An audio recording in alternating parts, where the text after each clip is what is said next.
And so I think about this subject of our yellow school buses in that regard. Because think about it, yellow school buses are our nation's largest form of mass transit. How about that? Every day. So yes, and let's applaud because it gets them where they need to go. And every day, then think about this in terms of the numbers. Every day in our country, more than 25 million children ride to and from school on our nation's fleet of school buses every day. Good morning from Napa, Cyprus. It's around 7:45, 7:50 in the morning here, Monday morning, and I am by the beach, right off the main center square. And I thought we would talk about some news. Go for a walk to the center square and discuss some news stories. And you can hear the waves crashing right next to me. Yesterday was a super windy day. Today it's really calmed down a lot. But you still have some pretty big waves for Cyprus. Cyprus doesn't really get big waves, but these are not bad. So you saw the opening segment with Kamala Harris. There's a reason I started this video with an intro clip from Kamala Harris. And that is because Russia has officially published a list of 963 US citizens who are permanently banned from entering the Russian Federation. Now, I'm sure that these 963 individuals, well, most of the 963 individuals aren't too upset over this permanent ban to visit Russia, though there might be a couple of them who are a little upset. Maybe Hunter Biden, who is on that list, lost some money because he may have had some stuff tied up in Russian or Ukrainian banks. Maybe he had some money hidden there. Maybe Biden and the Clintons as well. But most people on the list are probably not too upset with this permanent ban. Hunter Biden, as I said, is on the list. Joe Biden is on the list. Hillary Clinton and all her crime family cohorts are on that list. And the Kamala Harris is on that list, by the way. That's why you saw the segment with Kamala. But an interesting person on that list, which I think is worthy to just kind of mention, is Morgan Freeman. That's right, Shawshank Redemption Morgan Freeman, who is a great actor, a fantastic actor, and really smart guy too. He made the list, and I think he's like the most high-profile Hollywood actor that is now permanently banned from visiting Russia. And the reason he made the list, let's walk up here. The waves may be a little noisy, but it's a nice sound to listen to. The reason Morgan Freeman made that list is because he bought into the Putin controls Trump Russiagate narrative. In 2017 and 18, he made a lot of comments about how Moscow controls the United States and Putin puppeteers Trump, and the Steele P-tape dossier is real, and he was coming out with all kinds of statements. So he bought into it. Now, maybe Morgan Freeman is caught up in the Hollywood bubble and he buys into all of the stupidity that Hollywood peddles. So he actually bought into it. But I don't know. I think Morgan Freeman, once again, is a really smart guy. And I imagine, this is just my opinion, I think that the Hollywood machine told Morgan, look, everyone else is making statements about this, so you're a high-profile name, a lot of people respect you, you know, the whole world sees you as this really intellectual kind of figure, so you should come out and say something about, no, you need to come out and say something about Trump in Russia. And so he did, you know, otherwise he would never be able to work again or something like that. Anyway, that's just some interesting news that I thought I would get out to you. What we really have to talk about is Poland. Poland is making the news for all the wrong reasons. So this is where you climb down here and you can swim, but it's pretty rocky over here on this pier. There's sandy beaches that way and up that way. And I think over there they're building a new marina down that way. You can kind of see the construction if I pan it towards there. So yeah, Poland. Let's talk about Poland. They are making the news. So last night in my one of my rare nighttime walks, it's really hard to film at night because of the light and everything. It just doesn't come off too well. But there was a lot of light on the strip in Ayanapa, so I said, let's give it a shot. Anyway, I mentioned how Poland and the Ukraine are kind of integrating in a way. They're meshing together. Andrzej Duda, the president of Poland, last night I read he made an unannounced visit to Ukraine and then decided to speak to the Ukrainian parliament, the Rada. Now this morning I'm hearing reports that it was kind of unannounced, kind of announced. I don't know, it doesn't matter. Andrzej Duda, whether he went to Poland, whether he went to Ukraine, announced or unannounced, he really, raised the bar by not only making a trip to Poland, but by speaking to the parliament. So now everyone that visits Ukraine, they have to. Did I say Poland? Ukraine. Anyway, everybody that visits Ukraine now, they not only is it cool to make an unannounced visit, you have to speak in front of the parliament. That's the new cool thing to do. So Joe Biden, he's due for a trip to visit Elensky. So he's going to not only have to go unannounced, but he's going to have to speak in front of the parliament, which is nothing new for Joe Biden. When Biden was the de facto president of Poland under the Obama presidency, he spoke to the parliament many times. he was constantly speaking to the government and holding cabinet meetings, and he spoke to the parliament. So for Biden, if he remembers those days, going to Kiev and speaking to the parliament is not going to be a big deal. But that was in 2014. You have a new and improved Joe Biden, 2022, the 2022 version of Bidenopolis.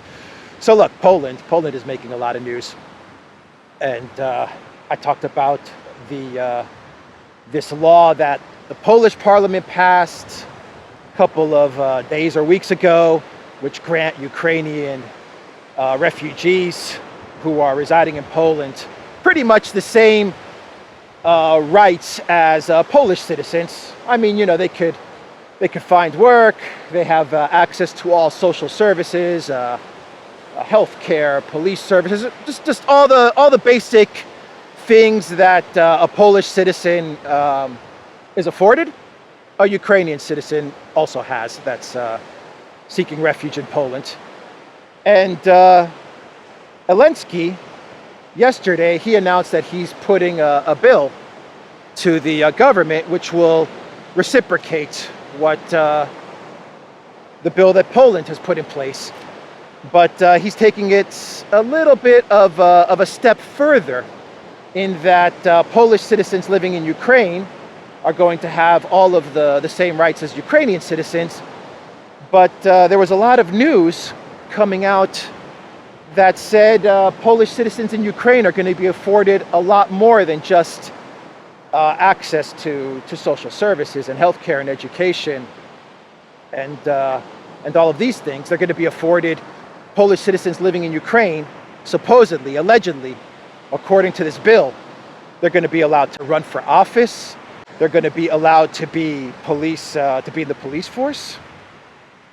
All kinds of weird things. Like running for political office or holding a political office. That's odd. That is very odd. So this is still in the works, this bill. We don't know exactly the details of it. And the Moscow Times, which is a very anti-Putin publication, they ran an article on this. Moscow Times, I think, is owned by a company in Finland. They're an independent media company, and they're owned by a Finnish company, as is I think the St. Petersburg publication is also owned by a Finnish company, and they're super anti-Putin. The whole narrative that the media in Russia is pro-Putin is also a fiction. It's a complete lie. most of the independent media in Russia, and this goes back years, decades, as long as Putin has been in office, the independent media in Russia, which is fairly large, is very anti-Putin. And the Kremlin, they don't have a problem with it. They let them report. But the whole lie that all the media in Russia is pro-Putin is complete fiction. The Moscow Times is case in point. And they read an article, and they said that Ukraine President Elensky has proposed to grant citizens of Poland a special legal status. According to Elensky's press secretary, Sergei Nikiforov, the document will become an analog of the Polish law on supporting the citizens of Ukraine. UNIAN reports, "It's too early to talk about the specific provisions of the bill," said the press secretary of the Ukrainian president. The document is being developed by the Ministry of Foreign Affairs of the country. So there's speculation that this bill will allow Poles to be able to hold electoral office, be appointed to state authorities, to senior positions in defense enterprises, get access to secret data, to be judges, and for Polish police to get the right to monitor law and order in Ukraine. So that's a pretty... It sounds like these countries are becoming one. If this... if what I've just read, this short list, if this is in fact part of the final bill, then there's really nothing separating Ukraine from Poland. As a matter of fact, it seems like Poland pretty much is going to have control of whatever is going to be left of Ukraine. And I reported like about a week ago how there was a document floating around that there's going to be some sort of Polish peacekeeping mission in Ukraine on the 24th, 25th of May. Well, we're kind of there, so let's see if Poland does decide to take things a step further and move in to police the situation, to peacekeep the situation in Ukraine, move into the west part of Ukraine.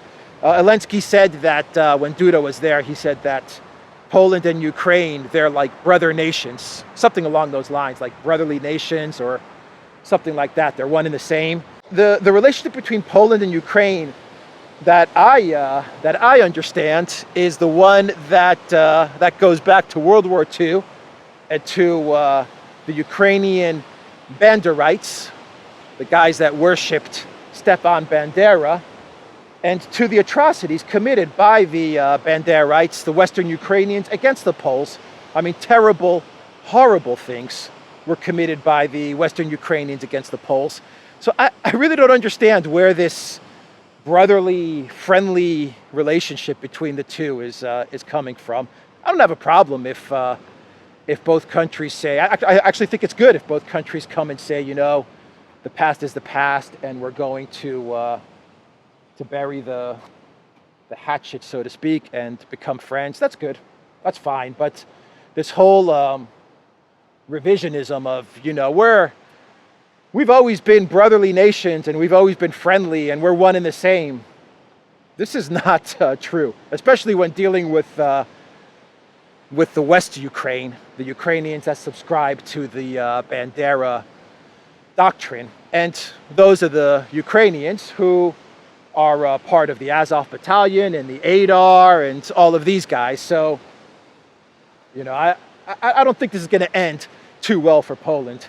Poland's making some really bad decisions here. Getting this integrated with a country is pretty dangerous. I mean, I'm in Cyprus right now. Cyprus and Greece, we're like brotherly nations. I mean, we're pretty much the same people, same language, same culture, same holidays, same religion, all the same. And Greeks can't come to Cyprus and, you know, just run for office and hold electoral office. And before the EU, before Cyprus entered the EU, you know, it was even harder for the Greeks and Cypriots to take part, say, in one another's social services or things like that. I mean, there was a process that you had to go through.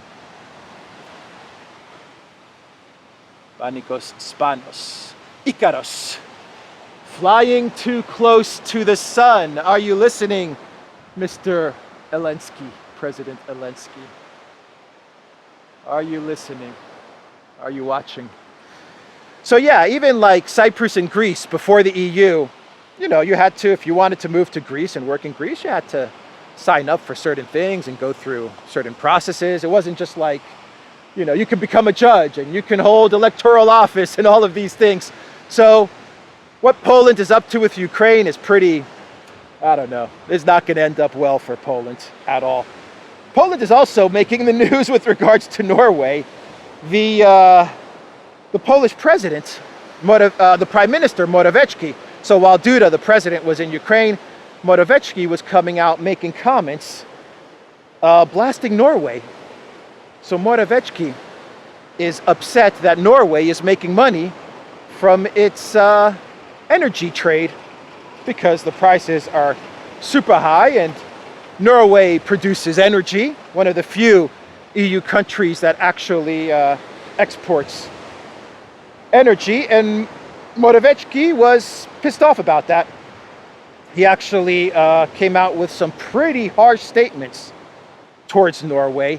Basically, he believes that the Norwegians should just give up their energy resources. Just give it up. Why? Because of Putin, of course.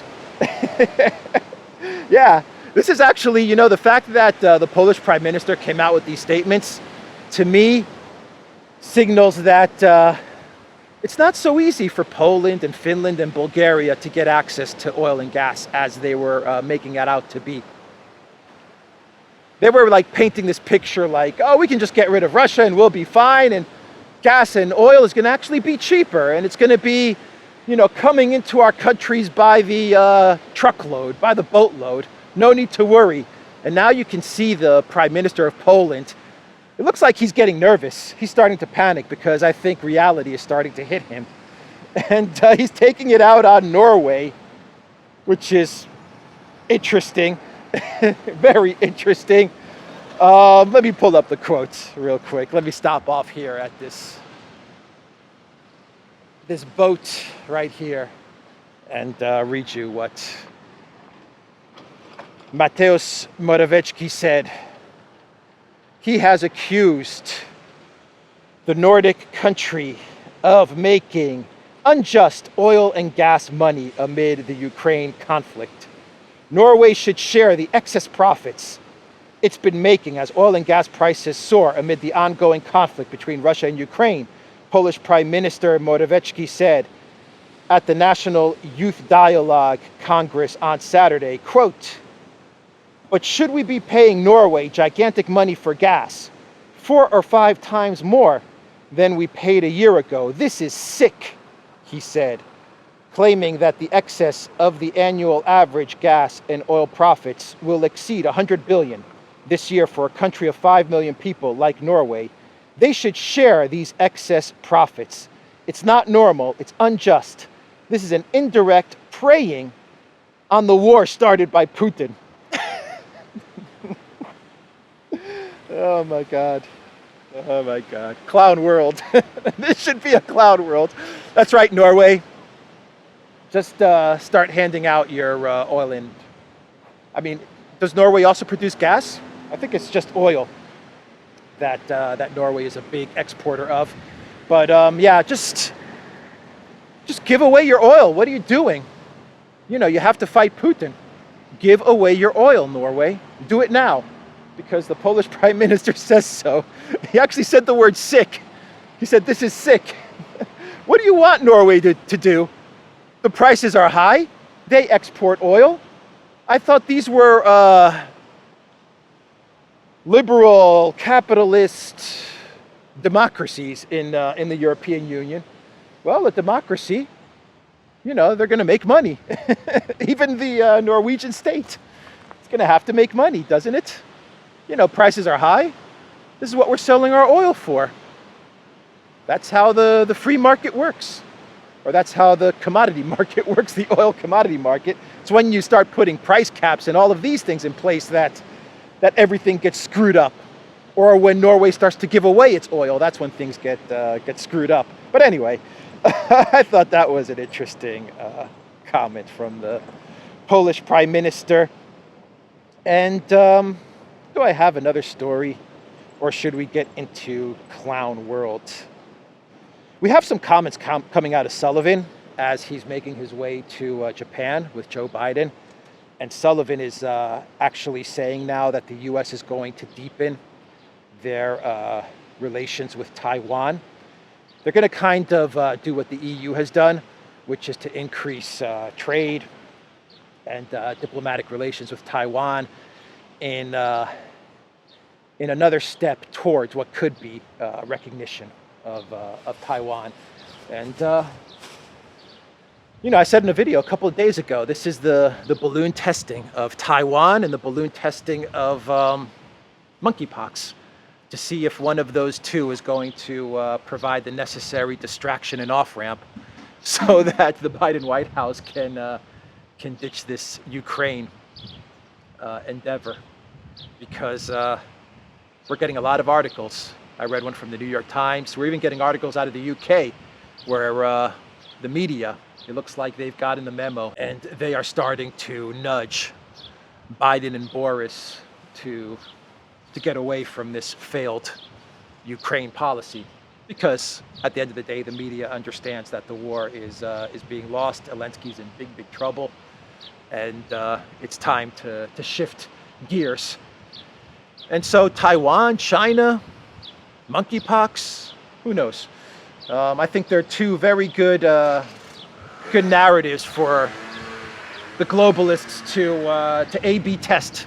And I'm sure that Klaus Schwab during the WEF meeting will A/B test both of those stories to see if one of them or both get traction and they can provide the distraction to ditch Ukraine. Poland is going to be left holding the bag, by the way. God. Poland is making all kinds of big mistakes. The hysteria has really got into them. It's got into the Polish leadership, to the law and justice leadership. Kaczynski, Duda, Morawiecki. They've kind of lost the plot. Big time. All right, let's do a clown world.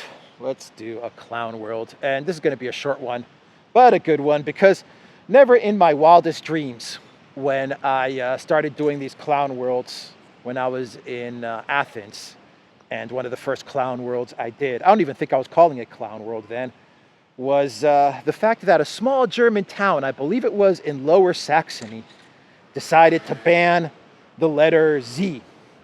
And I remember I was sitting in Athens by, I think it was by a church in the Pankrati area, and I was talking about this story, how it's clown world, the fact that they're banning the letter Z.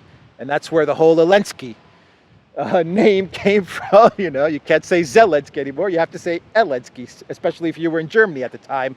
Now the letter Z has pretty much been banned everywhere. And, I use the word Elensky now. Actually, I even have a hard time saying Zelensky. To me, it's now Elensky. It's natural. But, yeah, I never thought that the banning of Z would lead to the banning of V in some places, and the banning of O. And I never thought that today I would be telling everybody that the Ukraine Parliament, the Rada of Ukraine, has approved a bill banning the use of Z and V symbols in the country. They made it official. They passed it into law. You cannot use Z and V. And when are they going to ban O? So Volodymyr Zelensky is now Olodymyr Elensky. And if the Rada decides to ban the letter O, then what's Elensky's name going to be? Olodymyr Elensky. He's not going to have a name pretty soon. He's going to be like Prince. Rest in peace. He's going to be like Prince, just a symbol. The musical artist Prince. You remember how he went from changing names all the time to just being a symbol. That's going to be Elensky in 6 months. He's just going to be the president formerly known as Elensky.